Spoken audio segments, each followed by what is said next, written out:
The plus about grilling Yes. is you get all these great smells. But the minus about it is last time I was taking a peek, trying to see if anything was ready in your grill, I went back to the news desk, and then Angela's like, I know. you smell like krill.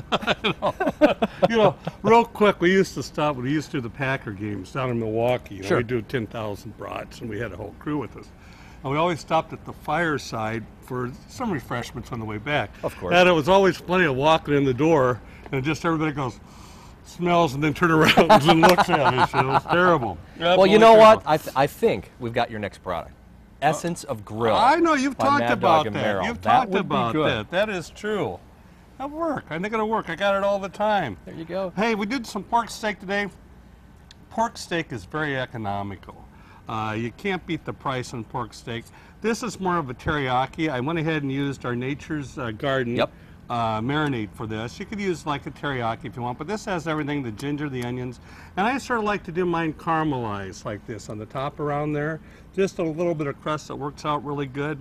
But you only have to do pork about 5 to 6 minutes on each side. Okay. Well, it's a thin cut. Right, it is. It is. And if people have a tendency to overcook pork chops, some people keep on based in barbecue sauce constantly all the time. Some will put it in a pan and then put some beer and barbecue sauce. But around this area, a lot of people don't eat that much pork steak, and it's good. And I actually had to ask you that pork steak is the proper name for it if I'm looking for it in the store? Right, exactly. Okay. Exactly. It'll say pork steak on there. Then we added some sweet corn, and all what I had done with the sweet corn is actually just use some olive oil, use the butter olive oil, and I actually just even grilled it direct. You can see where it's charred a little bit. Some people even use mayonnaise and use the seasoning on there. Oh, sure. But you could go direct on that, which comes out good. And then the one thing that I like, you always got to have spuds. And potatoes were really easy to do. I went ahead and used these red skin potatoes, and I quartered them. There again, marinated them with a little bit of olive oil, and then actually grilled them direct.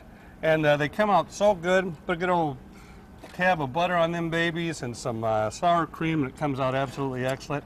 But I like red potatoes. It's just, they cook a little bit faster than your normal potatoes, but that's it. I just went ahead and just went completely directly over the grill. And they're easy. Someone They like are. me can even do this. If I could do it, anybody could do it. There you but go. Hey, what that's about all. your show today? Hey, the show, we're on at 9:30 on the CW network. Be sure to stay tuned on that. And then also, if you're at Grandma Tommy's up north of Sturgeon Bay, I'm going to be there from 10 to 1.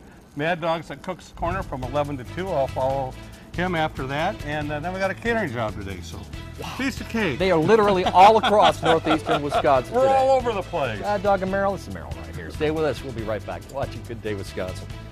I need a